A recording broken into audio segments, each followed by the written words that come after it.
Every day, we see the darker side of the world around us.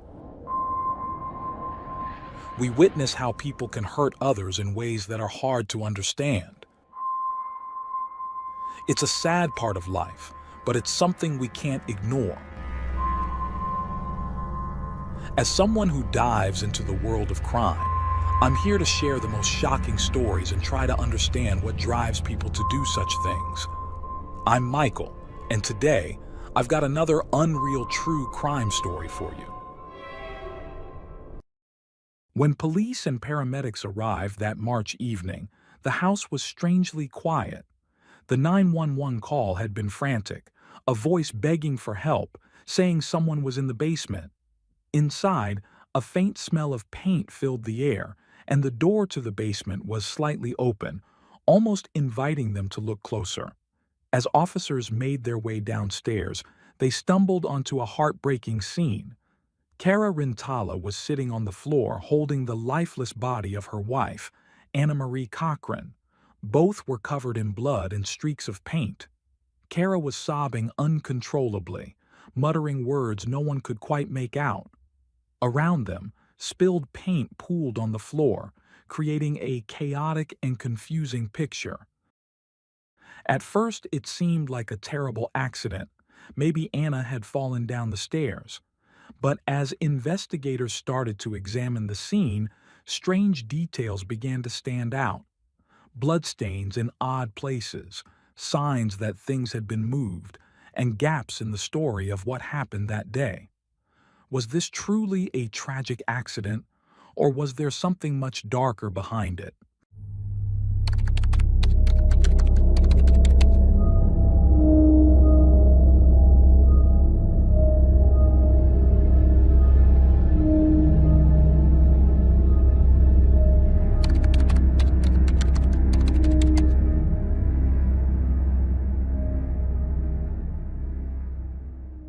Cara Rintala was born in 1965 in Massachusetts, United States. While little is known about her early life and family, she grew up in the small town of Granby, located in Hampshire County, near the city of Springfield. There, she pursued her education and became certified as an emergency medical technician, a career that allowed her to combine her passion for helping others with a desire to make a positive impact on people's lives. Cara later joined the local fire department, dedicating herself to serving her community. From a young age, Cara was known for her reserved nature. She kept her thoughts and emotions to herself, which often left her feeling isolated and made it difficult for her to form close relationships. However, everything changed in 2002 when she met Anna Marie Cochran, a 30-year-old paramedic whose vibrant energy brought light into Cara's life. Anna Marie Cochran, born on July 30th, 1972 in Springfield, had a lively and adventurous spirit. Little is known about her childhood, except that she was the daughter of William and Lucy and had a brother named Charles. From a young age, Anna was recognized for her zest for life and her motto to live each day to the fullest. At 16, she revealed her sexual orientation to her family after a dramatic incident where she disappeared for a night and was later found at a motel with another girl. Though it was initially a shock, her parents eventually accepted her for who she was. As a paramedic, Anna found a profession where her dedication and lively personality could shine. It was in this environment that she crossed paths with Cara, who was 7 years older. Despite their differences, Cara being introverted and Anna outgoing, the two formed an instant connection that quickly developed into a romantic relationship.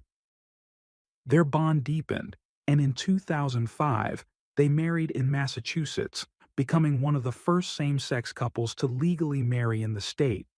Their love and shared dreams led them to adopt a week-old baby girl in 2007, whom they named Brianna, solidifying their growing family. However, their relationship faced challenges. Over time, financial troubles began to strain their bond. Anna's impulsive spending led to mounting credit card debts, totaling $20,000. The situation escalated when Anna allegedly committed fraud by opening a credit card in Kara's name, sparking intense arguments and moments of domestic conflict. In September 2008, Anna filed a restraining order against Kara, claiming she had been physically abused. Kara was arrested for domestic assault but denied the allegations. Although Anna eventually dropped the charges, their relationship remained fractured and tensions continued to rise. By May 2009, the strain between them reached new heights. On May 12th, an emergency call from their home alarmed authorities, but both women insisted it was a mistake, blaming Brianna for dialing by accident. Later that day, Kara filed for divorce, signaling the growing divide between them. Over the next few weeks, tensions escalated further, with Kara alleging threats against her and both women seeking mutual restraining orders. A judge, observing the instability in their relationship, warned that Brianna could be removed from their custody if things did not improve. In June 2009, Anna began seeing a former partner, Carla, a police officer, and temporarily moved in with her. However, after accumulating $10,000 in debt on Carla's credit cards, their relationship soured, and Anna returned to Kara's home. Despite their financial struggles, Kara and Anna attempted to rekindle their relationship by going on a Caribbean cruise. The trip, however, provided only a brief reprieve from their mounting problems. By 2010, their marriage was on the brink of collapse. Both women had started interacting with others outside their relationship, fueling jealousy and mistrust. Kara had a close friendship with a man named Mike, which sparked Anna's suspicion, while Anna formed a connection with a married co-worker, Mark. Anna's charm and manipulative tendencies allowed her to persuade Mark to provide her with several credit cards, on which she accrued $7,000 in debt. By late March 2010, their relationship had deteriorated beyond repair. On the night of March 28th, an argument erupted after Anna discovered that Kara had invited a male friend over while Anna was on duty. Heated text exchanges followed, with Anna threatening to leave Kara. The following evening, on March 29th, tragedy struck. Shortly after 7 p.m., Kara, holding her daughter Brianna, arrived at a neighbor's house in distress. She handed Brianna to the neighbor and urgently requested that they call emergency services, stating that Anna was lying in the basement. Kara then rushed back to her home, leaving behind a community that would soon be shaken by the unfolding events. Police and paramedics arrived at the Rintala residence within 3 minutes of the 911 call. Upon entering the home, an officer heard Kara's frantic cries and noticed that the basement door was slightly ajar. Descending the stairs, he encountered a scene of utter horror. Kara sat on the floor, sobbing uncontrollably, cradling the lifeless body of 37-year-old Anna in her arms. Both women were covered in blood and streaked with white paint. Amid the chaos, Kara was questioned at the scene. She explained to investigators that she had been out running errands with her daughter Brianna to give Anna some time to rest. According to Kara, Anna had come home around 8:30 a.m. after finishing her night shift. Despite a recent argument between them, they managed to have a peaceful family breakfast before Anna asked Kara to take Brianna out so she could sleep before her next shift. Kara claimed she left the house with her daughter around 3 p.m., making several stops in nearby towns and arriving at a shopping mall just before 5 p.m. While at the mall, Kara said she sent several text messages to Anna but received no replies, which began to worry her. After about half an hour, Kara left the mall and stopped at a fast food restaurant to buy a meal for Brianna. Still unable to reach Anna by phone, Kara grew increasingly distressed and rushed home around 7 p.m., only to be met with a nightmare. She described entering the house, finding Anna's body in the basement, and panicking. After taking Brianna to a neighbor's house for safety, she returned to the basement to hold Anna in her arms until emergency responders arrived. When asked what she thought had happened, Kara suggested that Anna might have fallen down the stairs. Initially, the scene seemed to support this theory. Anna was found near an overturned paint can, and some areas of spilled paint had already dried, while others remained wet. However, further examination revealed inconsistencies that hinted at something far more sinister. Forensic investigators noted that rigor mortis had already set in, suggesting Anna had been dead for several hours. Blood was found in multiple areas of the basement, even beneath a laundry basket, indicating the scene might have been staged. The paint, which had partially dried in some spots, appeared to have been deliberately poured over Anna's body at different times. These details began to raise serious doubts about the initial assumption of an accidental fall. The autopsy results, released a few days later, confirmed the worst. Anna's cause of death was strangulation. The medical examiner determined that someone had applied sustained pressure to Anna's neck for approximately 4 minutes, causing her death. Additionally, Anna had 23 recent bruises and multiple blunt force injuries to her head, indicating she had endured a violent attack. The time of death was estimated to be between 11 a.m. and 1 p.m., placing Kara at home during the crime, despite her claim that she had left the house with Brianna in the afternoon. With the death now classified as a homicide, suspicion quickly fell on Kara.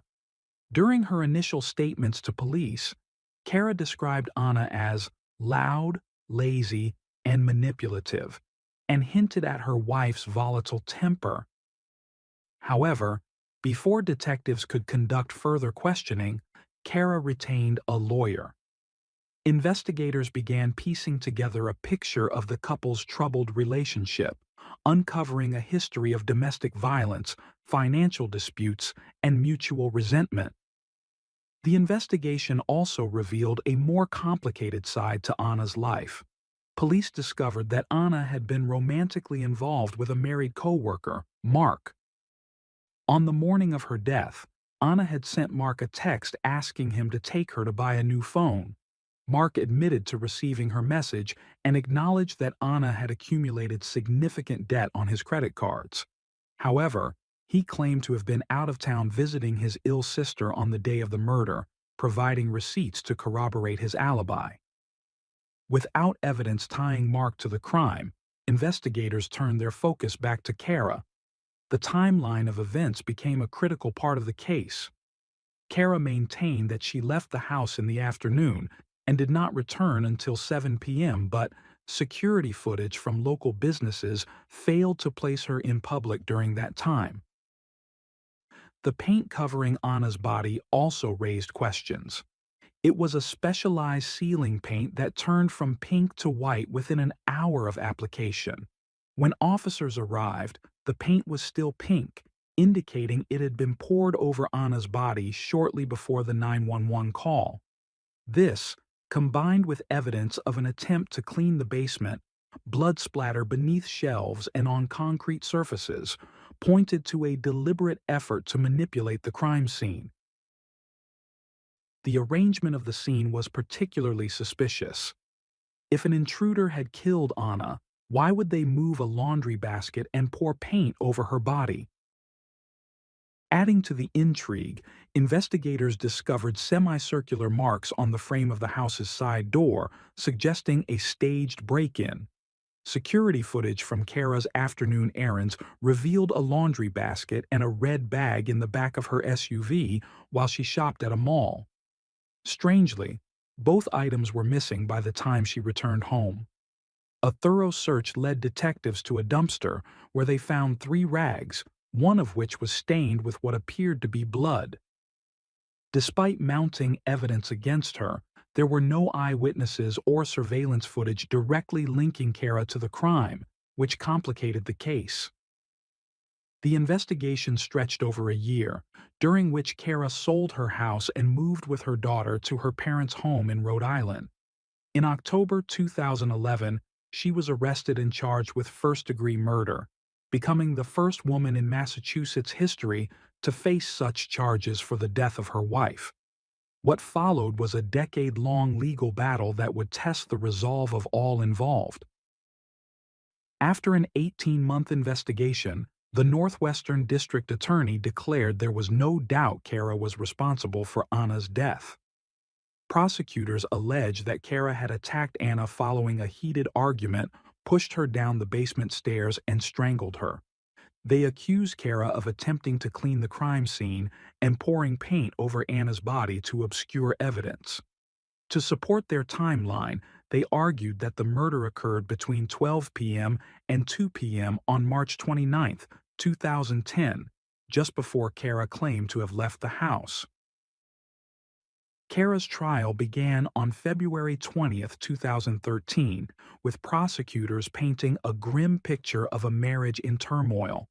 The couple was reportedly drowning in nearly $95,000 of debt from credit cards and car loans, fueling constant arguments.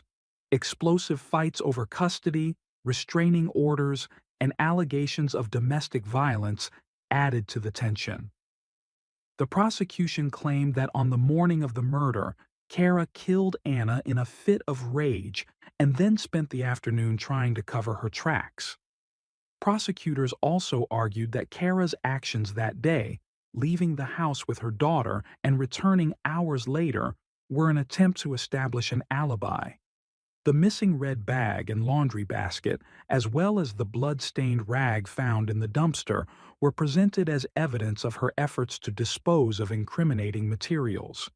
Furthermore, damage to the side door suggested she had staged a break-in. Kara's defense team countered by challenging the timeline and questioning the reliability of the evidence. They presented a forensic expert who suggested that Anna's time of death was between 2:30 p.m. and 5:20 p.m., when Kara was allegedly out running errands. They also pointed to inconsistencies in the evidence, such as the degraded state of the blood-stained rag, which made it difficult to determine if the blood was human or Anna's. The defense further argued that the investigation was flawed, suggesting other potential suspects, including Anna's co-worker Mark. Mark, who had a questionable relationship with Anna, had lied about his whereabouts on the day of the murder and displayed obsessive behavior toward her.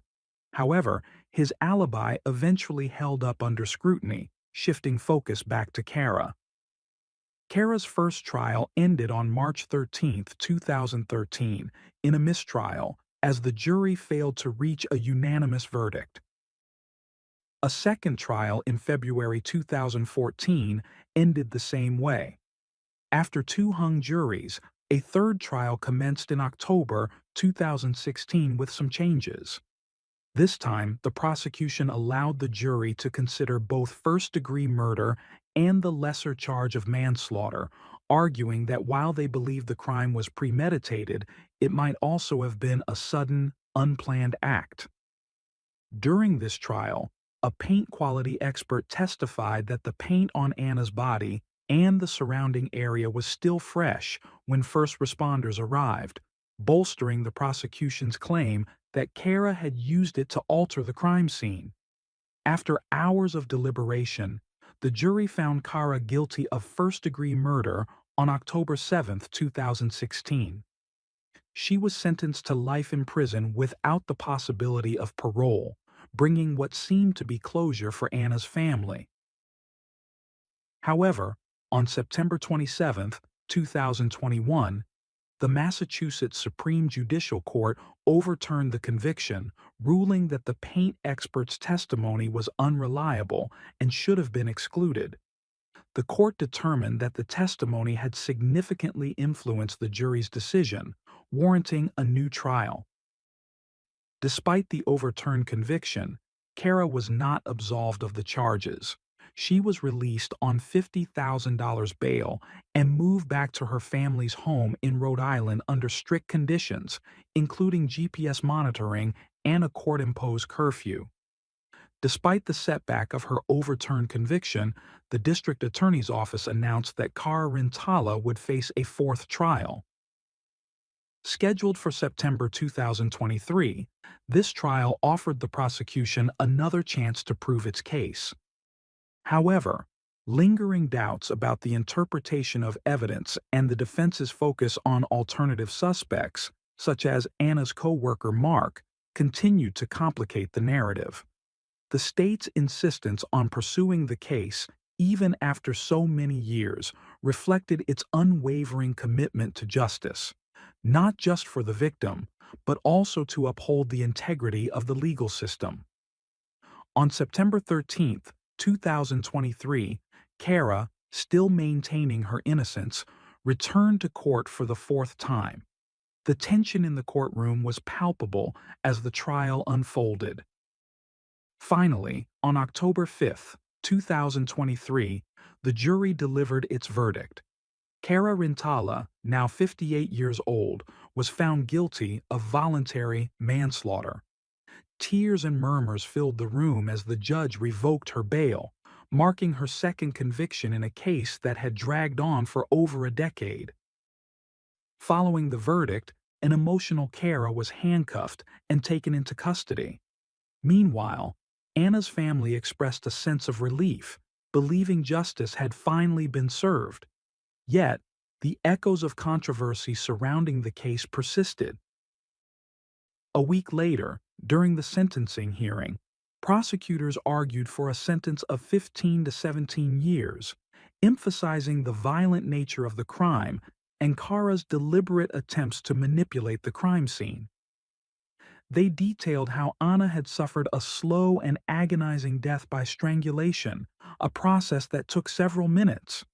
While the jury had determined the act was committed in the heat of passion, the prosecution insisted that it was calculated, pointing to Cara's efforts to obscure her actions. Prosecutors also highlighted the profound harm caused by the crime, particularly to the couple's daughter, Brianna, who was only 3 years old when her mother was killed. The defense, on the other hand, argued that Cara had already spent significant time behind bars, 7 years in total, and urged the court to impose a fair and reasonable sentence. They pointed to Cara's career as an emergency medical technician, her lack of a prior criminal record, and over 40 character reference letters that attested to her role as a devoted mother. In a particularly moving moment, Brianna, now 16 years old, delivered a heartfelt statement to the court. Her words captivated everyone in attendance as she spoke about the pain of losing her mother and the difficulty of being separated from Cara, the only parent she remembered. Through tears, Brianna described how her connection with Cara, forged through letters, phone calls, and visits during her incarceration, had sustained her. She recounted how her mother's release in 2021, after the overturned conviction, had transformed her life.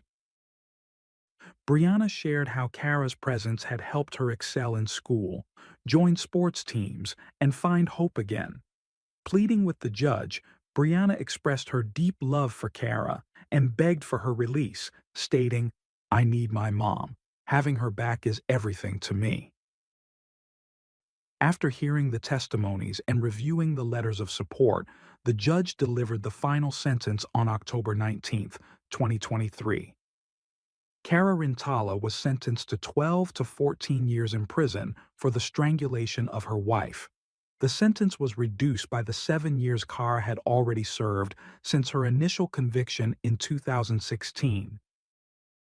Cara Rintala is now serving the remainder of her sentence at the Massachusetts Correctional Institution for Women. Over the years, her case has drawn significant public attention and has been the subject of documentaries such as At the Bottom of the Stairs and Descending into the Basement. The case of Anna Mariko and Cara Rintala remains a haunting example of how personal relationships can unravel into fatal violence. It underscores the complexity of human emotions and the devastating consequences of unresolved conflict.